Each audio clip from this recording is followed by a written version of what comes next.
I cannot believe we've made it to this point, but it's finally time to review Metal Gear Solid 5, The Phantom Pain, released for the PlayStation 3, 4, Xbox 360, One, and Steam in late 2015. 3 years ago, in 2016, I had finally gotten hooked in the Metal Gear Solid series. In all honesty, this feels like ages ago. I don't remember a time where I wasn't a massive MGS fan, but I was new to it at the time. You can tell because I made passing references to the series in the videos I was making at the time. I tend to do that when I first get into something.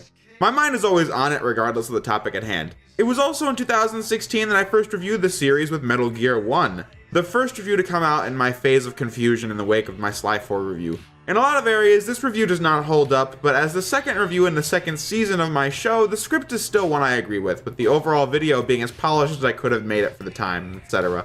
At any rate, I reviewed Metal Gear 2 towards the end of 2016, and in 2017 I reviewed the first 3 Solid games and Portable Ops. I played MGS 2 and 3 to death in 2018, and now in 2019 we have gone through MGS 4, Peace Walker, Rising, Ground Zeroes, and here we are with The Phantom Pain. The last mainline MGS game ever released, the last Metal Gear game to be directed by Hideo Kojima, and his last game at Konami. A game 5 years in the making, which is a really long turnaround for a main MGS game, where the wait was usually like 2 to 3 years.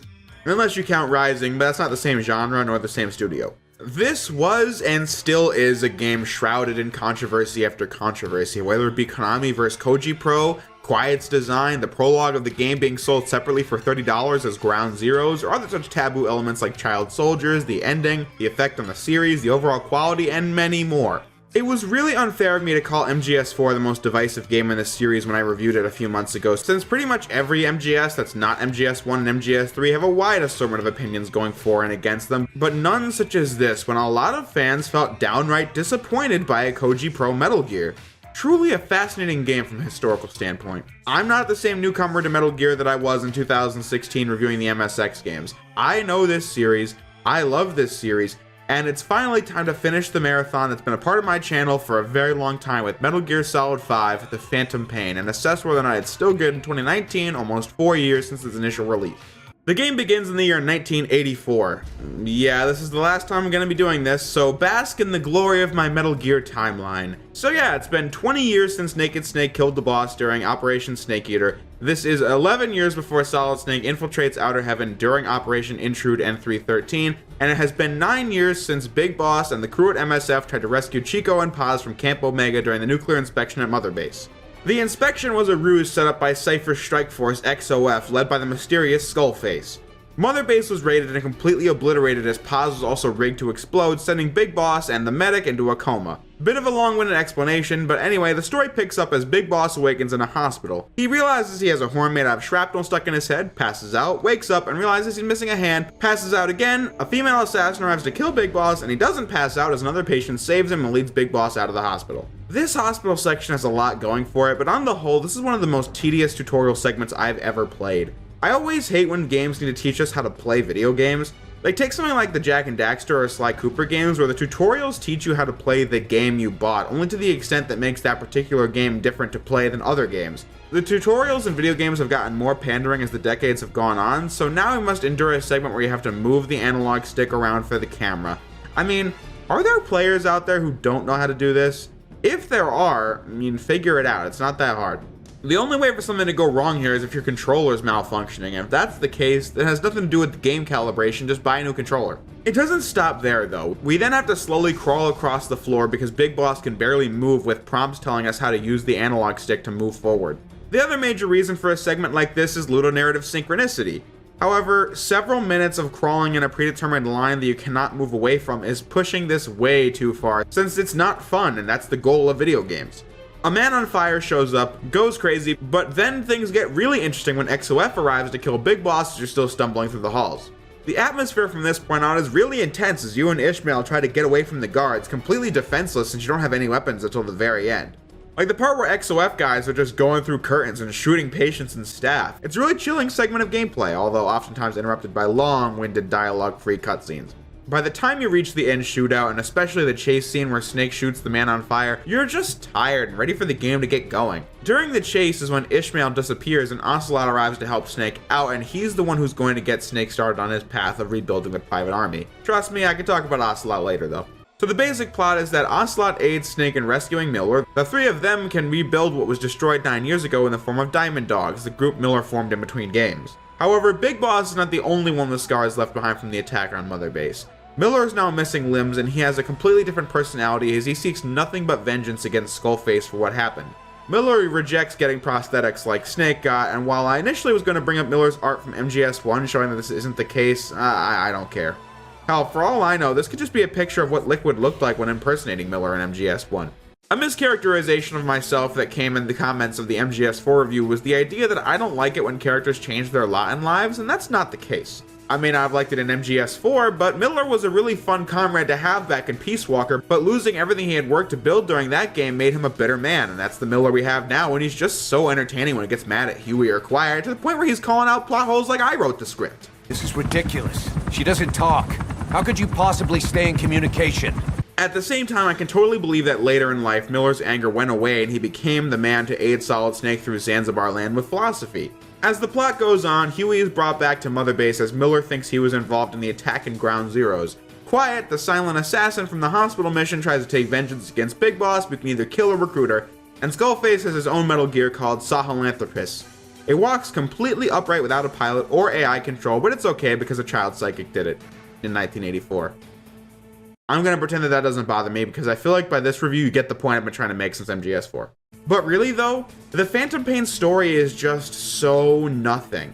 I mean, the game is the longest Metal Gear game bar none, however this story feels barely present since for most of the game we just go back to Mother Base to get a cutscene about Quiet or D-Dog, not related to an overall narrative, but just a slice of life.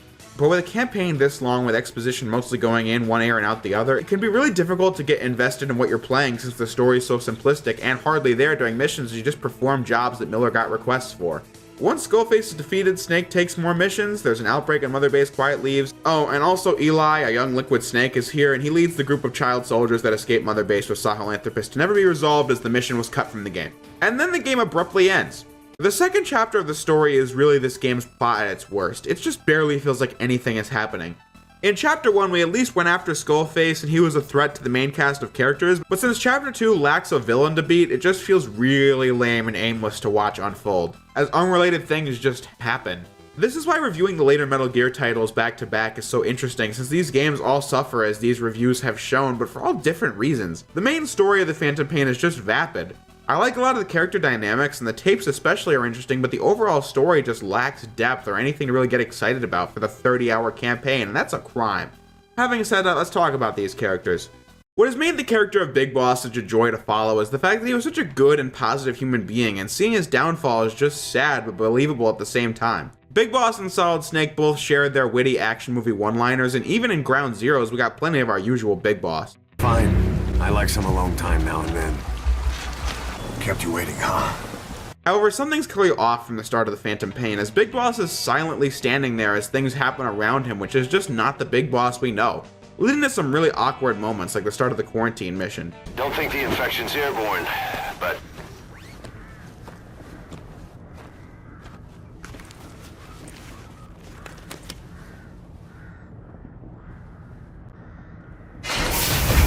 Find the source of that transmission, boss.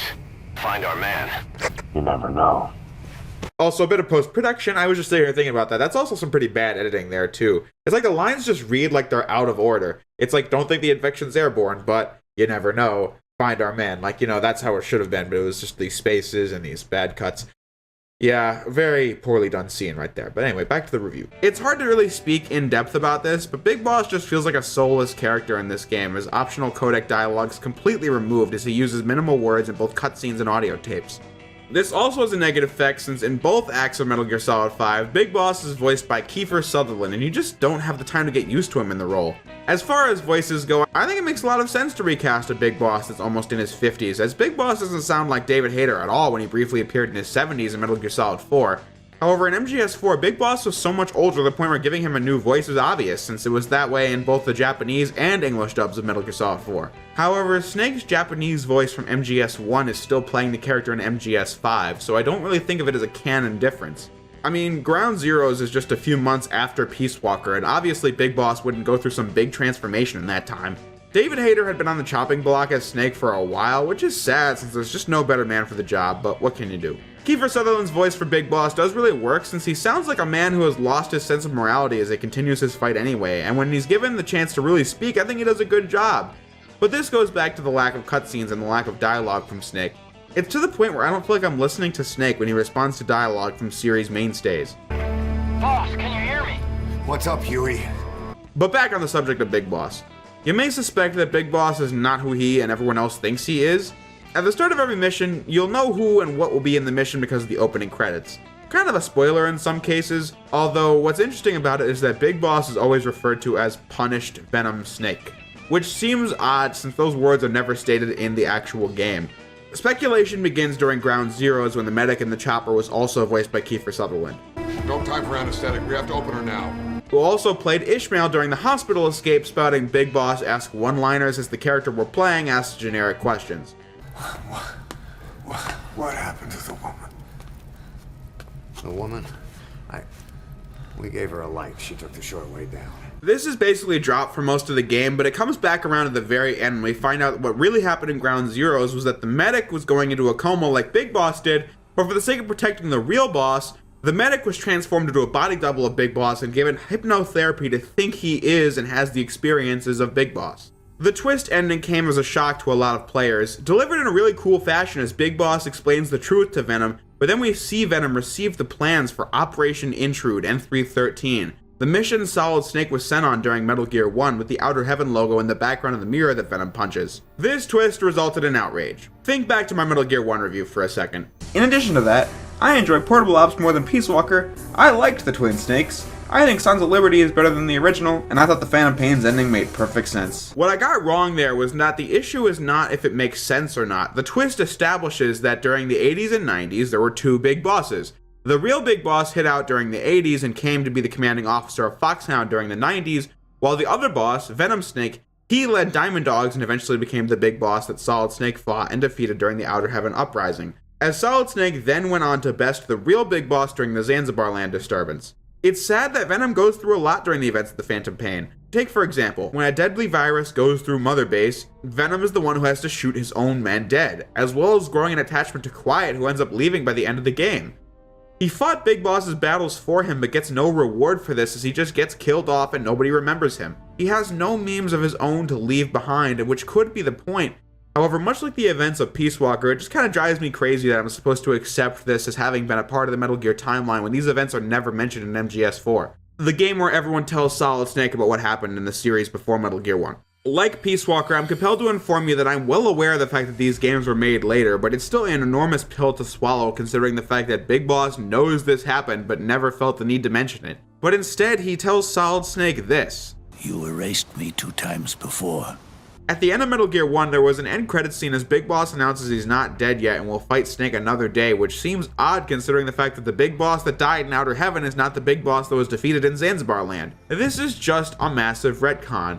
A retcon that I think works overall and is given to us in a really good scene, but it leaves a lot of doors open that would take more retcons to close properly, but those retcons will probably be the same way like MGS4 and Peace Walker. I do like how Solid Snake and Big Boss have been further distinguished thanks to this scene though. Big Boss may be thankful towards Venom Snake, Venom has still been condemned to be Big Boss for the rest of his life. I am you, and you are me.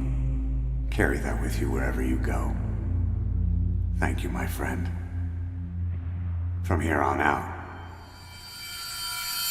you're Big Boss. Whereas Solid Snake wanted the exact opposite for Raiden, a man not quite as literally modeled after Snake. You mean start over?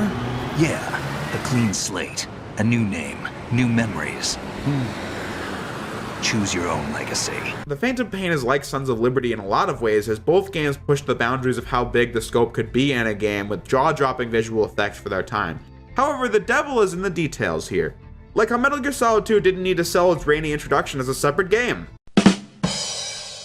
But more seriously, Metal Gear Solid 2 and 5 both strip your control of the character you paid to play as away from you as you play as someone else who's not the same person you wanted. Raiden in more pronounced ways like his relationship with Rose or overall pessimistic attitude. Whereas Venom is different from Big Boss in his attempt to destroy nukes and not hire the child soldiers you saved. When in Peace Walker you were forced to build a nuke and had children in your Mother Base spreadsheets. However, this plays into Metal Gear Solid 2's benefit since you knew this was not Snake right away, so we focused on the characteristics that made Raiden different and got used to them as the game then drops the bombshells about his true origins, the true nature of the Big Shell incident, and so on. When in Metal Gear Solid 5, we think this is Big Boss for the entire game, a silent Big Boss, but Big Boss nonetheless, and then the game flips the script in the last 3 minutes, leaving a lot of players feeling really unsatisfied. But at this point, you're just listening to a Metal Gear fanboy drone on, so let's move on. Revolver Ocelot's back in the limelight, which has not happened since his grand send-off in MGS4. And oh my goodness, this is the worst version of Ocelot in history. Upon reflection, I don't think there's been a single game where Ocelot was anything less than great, but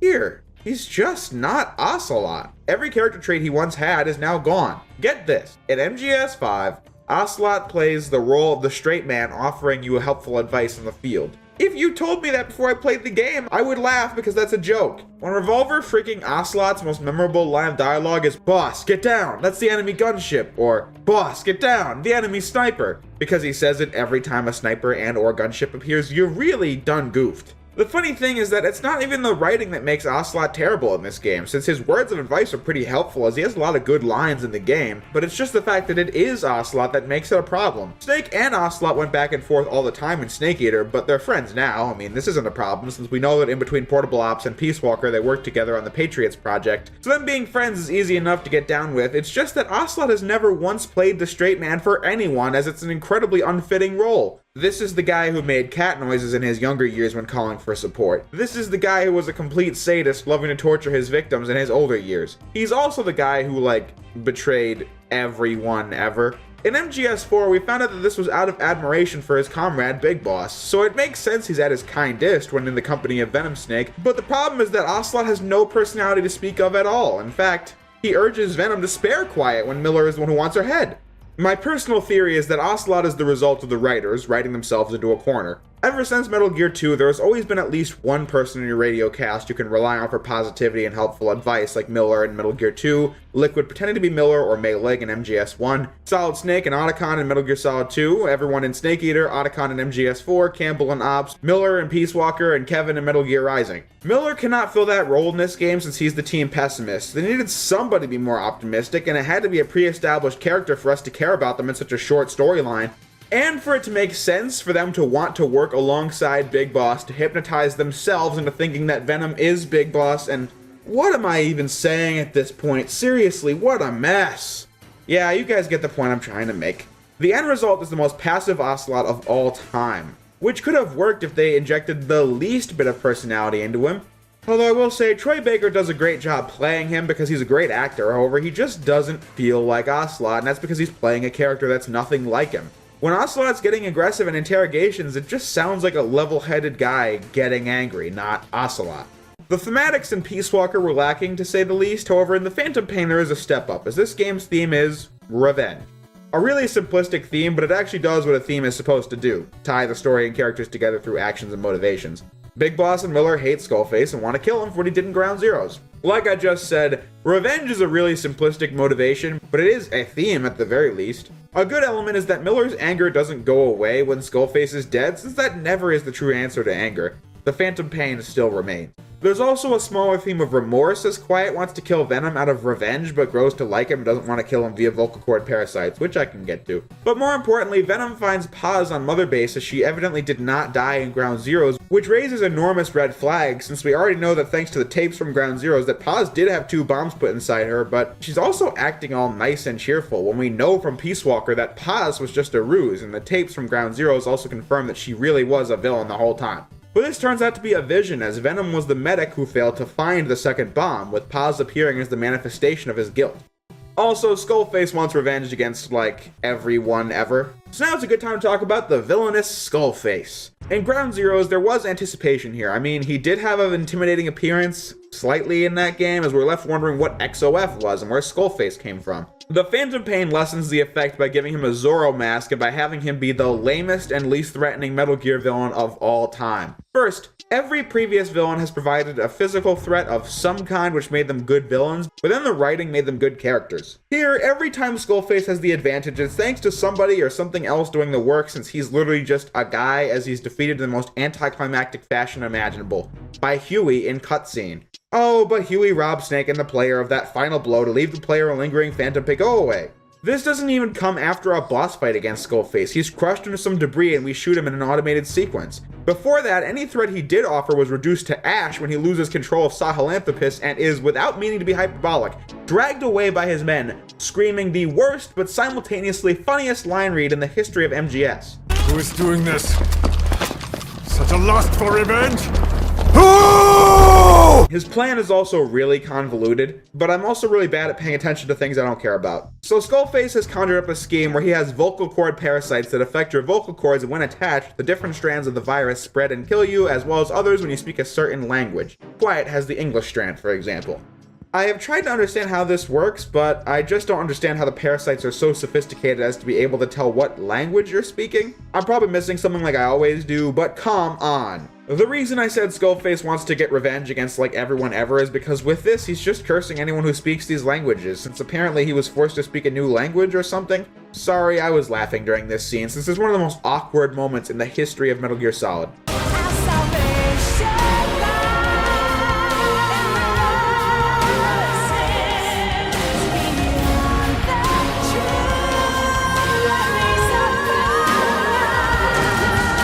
And of course, what would a post-Snake Eater Metal Gear game be without dumb fan service? And you guessed it, the Phantom Pain delivers that. Not even fan service that's like good ideas. Lots of players wanted to see why soldiers like Gray Fox or Sniper Wolf idolized Big Boss so much. We don't get any of that in this game. And instead, we find out the answer to the question I posed in MGS4. If magic doesn't exist in MGS, then how do the MGS3 bosses work? And the answer is vocal cord parasites. Like, what do you even want me to say? That just made me laugh when I heard it in the game, since it's a retcon just so absurd that I'm picturing the guys in the writing room just sweating to come up with this rubbish. I'm seriously sitting here staring at this Google Doc, wondering what on earth to write. I mean, they jumped the shark, kept digging, and are now up to their eyeballs in retcons, lies, and contradictions. Metal Gear Solid, everyone. So, the man on fire plays absolutely no role in this game, and it turns out that he is Colonel Volgin, who somehow had his body kept alive through his sheer hatred of Snake like he's freaking Clockwork from Sly Cooper. This somehow kept him alive for 20 years?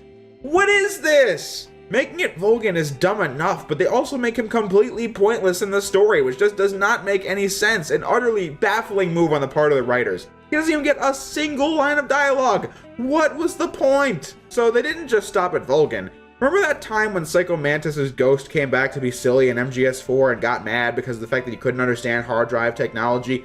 Well, here's his young self. He's always with the man on fire, so does Volgin have something to do with Mantis now? Mantis also has no lines, so why is he here? Also, if nanomachines don't exist and those give him his powers, how can he fly and teleport? Was this vocal cord parasites too? Also, this is a question for MGS4 as well. How long has Mantis had nanomachines anyway? He claims to have read his father's mind when he was a kid. The first person whose mind I dove into was my father's. I saw nothing but disgust and hatred for me in his heart. Oh my god, this lore is so imbecilic. So Liquid is in this game as a 12-year-old, and this could have been interesting. I mean, the man complains that Big Boss treated him poorly as a child, so that could be interesting to see. But Venom says almost nothing, so that's nice. There is cool foreshadowing though. The DNA test results show that Venom, Snake, and Eli don't have the same DNA, which would make you wonder who Snake is in this game. But yeah, did you ever want to see Liquid meeting a young Mantis? No?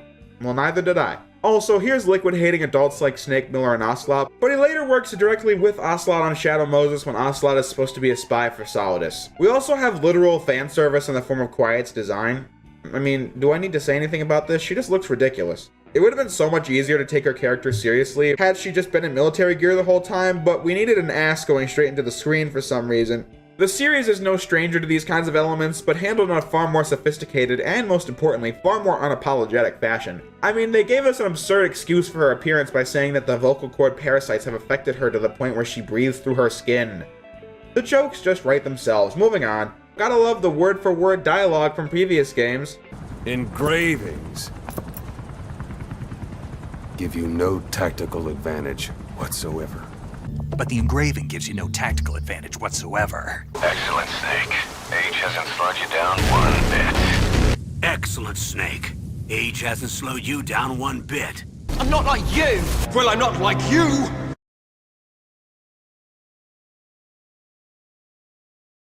But the rubber truly meets the road in the game's after credits scene when Ocelot and Miller have a conversation about what the real Big Boss is doing. I suppose this scene confirms why Miller could be such good friends with Big Boss and yet work with Solid Snake to kill him in Metal Gear 2. Miller felt betrayed that Big Boss would hide away while everyone else does his dirty work. Makes sense to me. Except the part where, much like Paz and Peace Walker, Ocelot sounds like an absolute maniac talking about the era of Big Boss's sons being on the rise. Seriously, Solid Snake and Liquid Snake could just as easily meet up and have a picnic. Why are they destined to face each other? I thought the message of MGS1 was that nobody's fated to do anything by their genetic sequence. It's also fated that Miller and Ocelot will have to side with only one son, hence Snake and Miller and Liquid and Ocelot, but again, Ocelot was a spy and then pretended to be Liquid to fool the Patriots. What is going on anymore? Kojima is known for long-winded dialogue and cutscenes, but this game traded story for gameplay here. But in turn, he got to go completely nuts with the audio tapes. In Ground Zeroes, this was turned into gameplay as you had to explore to find these, but here you just listen and learn. A lot of it is info that's good to know, but not truly essential. But what does matter are the Huey tapes and the Truth tapes. I mentioned earlier that Huey is accused of having allowed XOF to destroy Mother Base and knowing the inspection was a ruse. In Peace Walker, Huey was just an Otacon stand-in with no defining characteristics of his own, but this game plays on that expectation and really does something fantastic with it. I wanted to believe in his innocence because of his voice being the same as Otacon, a character I care about, and his pleading seemed real. But the more tapes you get, the more Ocelot and Miller see through his complete and utter lies, and he just tells more of them. The worst one of all had my jaw hit the floor as he cries about how he and Strangelove gave birth to Hal, or Otacon, but he wanted sympathy because he never got to see his dear son. But then it slips that Huey literally used Hal to test out the cockpit of Sahelanthropus while working for Skullface in between Ground Zeroes and the Phantom Pain. But then he cries and says how sad it is that he hardly ever saw his son. I could just not believe my ears. These tapes were just so engaging, and I just wish there were more of them as we found out that Huey killed Strangelove by locking her inside Peace Walker's AI pod as he's then cast out of Mother Base, to then start the family we heard of in MGS2, and that leads to his suicide. Then there are the major Zero Truth tapes, which contain a wide assortment of records, like Zero talking to Miller, talking to Ocelot before the game, as well as a secret recording of Zero hiring Paz before the events of Peace Walker. These are really eerie and fascinating conversations. At the end of Ground Zeroes, Paz told Skullface the location of Zero, and this leads to the tapes where Skullface poisons Zero, leading to what we see of him later. But before he loses his mind completely, he does come to Big Boss, who is still in a coma at the time, and just speaks honestly about the two of them. It just makes the Zero we were told that was evil in MGS4 seem more human, and it's sad that Big Boss just never knew. Although I get that maybe Zero in his reclusive state did record all these audio tapes of himself, but I must ask, who gave them to Venom? And then again, did Venom ever receive these tapes to begin with, or is this just for the players? After all, Venom certainly never relayed this information to Big Boss. Screw it. That's the story of Metal Gear Solid 5. A series of ideas, some good, but some botched. The story just has no cohesion. I like the tapes, but the actual content of the story is just air that suffers from all the same pitfalls I've been talking about ever since the MGS4 review, and even Portable Ops before then. It's a shame that the missing link of the MGS series was such a fizzle as opposed to being the bang fans were promised, but that's just how it is sometimes. I gave Ground Zeroes a large sum of praise for how well it showed off the brand new Fox engine, and the Phantom Pain uses the very same engine across the two vast open worlds that are very detailed and still never waver from the beautiful 60 frames per second that Ground Zeroes had. However, the atmosphere of the Phantom Pain is what suffers in comparison to the last game. Camp Omega was just excellently handled from a visual standpoint as the rain and dark clouds put emphasis on the grim nature of the mission. In the Phantom Pain, most of the areas are barracks bases inside of a desert, so there really isn't much room to just blow you away with the effects, even if the lighting, the effects, and such are still there. Like I said about Ground Zeroes, the two acts of MGS5 are some of the darkest Metal Gear games, and in the case of the Phantom Pain, it's not from a content perspective like Ground Zeroes, but just the amount of gore present, which would be enough to send shivers up anyone's spine. The gameplay of this series has evolved so much from its inception, and I'm happy to say that a snake has never controlled better than Venom in the Phantom Pain. There have been many improvements since Ground Zeroes as well. In that game, turning around could occasionally be kind of stiff, but not to the extent where you would notice it when playing the game, but what you would when going back to it after playing the Phantom Pain. But yeah, the Peace Walker incident is over, and with that, Snake can now do everything he couldn't do in that game, like crawling. What I really like is that dodge rolling has been removed entirely, but replaced with Snake instantly diving to the ground with the press of the square button, which is an instant improvement on the dodge roll crawl gameplay from MGS2 and onward. You can also sprint with a click of the L3 button, which feels like a natural extension of Snake's abilities. You wouldn't really need that in the previous games, but it becomes essential when playing either MGS5, as the devs can place locations further apart without too much hassle coming from it. Snake's arsenal doesn't feel as restricted as it did in Peace Walker. You are still limited in choices, but with the different items and weapon slots, I feel like I have all the freedom I need when I didn't feel like that in Peace Walker. Third-person shooting is again how the game handles, with great precision timing being rewarded, but first-person aiming has thankfully returned to the series. To account for the open spaces you play in, getting caught by enemies activates the reflex mode, where Snake's aim increases in stability as you have several seconds to land a shot before getting caught. It's a fix for a limited camera in a large world, and I think it works pretty well, but it does cheapen the difficulty. But with all those positive changes from Peace Walker alone, Venom Snake is a character that is inherently fun to play as just by moving the analog stick and using his abilities, like CQC, which has reached its full potential since it can be chained like Peace Walker. Interrogations are at their most useful, with an added twist of having to find an interpreter before you can understand what enemies are saying, various takedowns, and being provided the ability to steal weapons straight out of an enemy's hands. While on missions, you can take one ally with you, starting with D-Horse, a good traversal option for the early game, however I didn't use him very often since I started unlocking cars to bring with me. D-Walker is the same deal, although it has some offensive capabilities to offset the balance. But the best two are Quiet and D-Dog, as Quiet takes out enemies from afar, providing great coverage during the sniper battle with the female skulls. D-Dog is also great since he can sniff out enemy soldiers and prisoners, which made him my go-to ally to bring along. Using any of them for a long period of time increases the bond level where you will unlock new abilities for that buddy. It's because of all this that I don't really miss the MGS3 mechanics like fake death pills, tactical reloads, and such still being gone. I mean, if I kept complaining about that now, we would be here all day. That game's complexity is admittedly something that would be a tremendous task to recreate in a later title, and now that it's been 4 games since then, I'm just gonna let it go. Especially when what we do have in the Phantom Pain is so versatile. The base development aspect of these games has also grown a lot since Portable Ops, as you can no doubt guess that it's at its best in this game. The point I made in Peace Walker still applies to the Phantom Pain, as leaving enemy soldiers alive is important since they could be an extra number for your side. Bulleting people is more realistic as you can't do it indoors, and so on.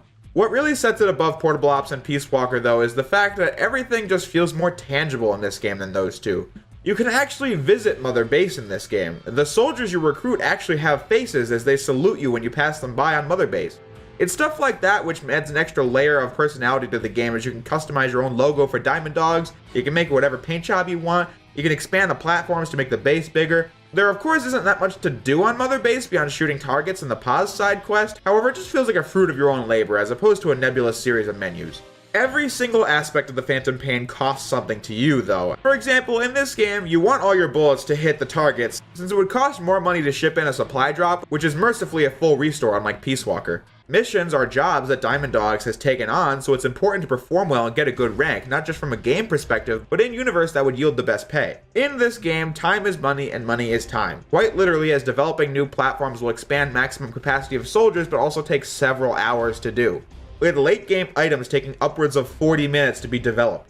It's that level of realism that you really don't need, as I much prefer the Peace Walker approach. Request development, play a mission, and it's done, as opposed to the long wait. But there are still plenty of things to do while waiting, which is good. So when talking about the actual missions, the game gives you, well, there's a lot to unpack there. After a few missions, you'll start to notice some trends. Some missions are about extracting a target, some are about reaching a target, gathering intel, or destroying a target. Yeah, not much deviation there. Thing is, there's plenty of customization when making your approach into the enemy bases, with entrances on all sides as you get rewarded for carefully planning out an infiltration. One thing I like to do is shut off the power in the area to get a distraction around the power box to make sneaking in come all the easier. The fun that comes from the core mechanics makes playing all of these missions fun, even though listing out the kinds of missions you do makes the variety lessened. Unfortunately, MGS5 is really one of those games that suffers from dominant strategy, where you're given a big sandbox of mechanics to work with, but one strategy trumps all. The sniper rifle, especially the tranquilizer with a suppressor, beats everything else since you can take enemies out from an incredible distance, but you won't be killing them either, so this won't tip off any other guards if they find the body, but at the same time, if you get to the body, that's an extra fault line for yourself, which puts the other methods of playing the game at a disadvantage for making the experience more difficult. This is the issue Guns of the Patriots fell into, but in that game it leads to the actual game being less fun, where here it just dampens the cohesion of the design. But there are some missions that are plain terrible, like trying to find Cypher's shipments, only to be met by a Skulls encounter,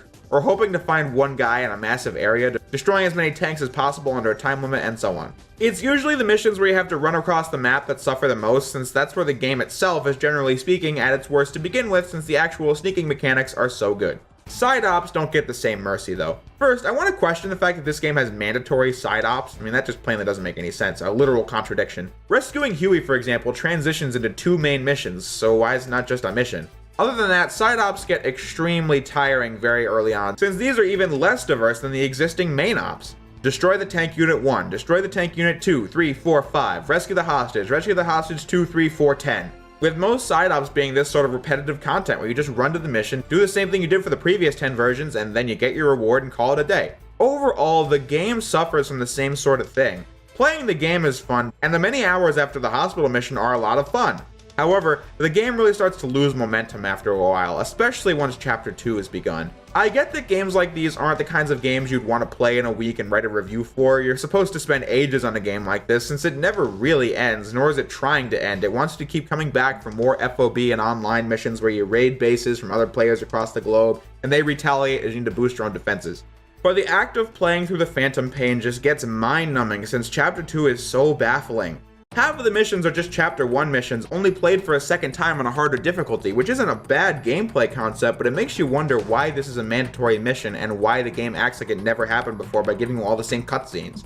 Some of these harder missions just get really annoying, like the final battle against the Skulls. They just become such bullet sponges to where I just want to shut the game off. Chapter 2 also fails because of how there's really no drive to push you along like I was talking about in the story mode. To recap, I said that Skullface, the closest thing this game had to a villain, was killed at the end of Chapter 1. Sahelanthropus, the only boss fight in this Metal Gear game, was destroyed in the same mission. So the kids escape with the mech, but to never be seen again, and the rest of the conflicts are just so there, like Quiet leaving base, the investigation of Huey, and the infection of Mother Base.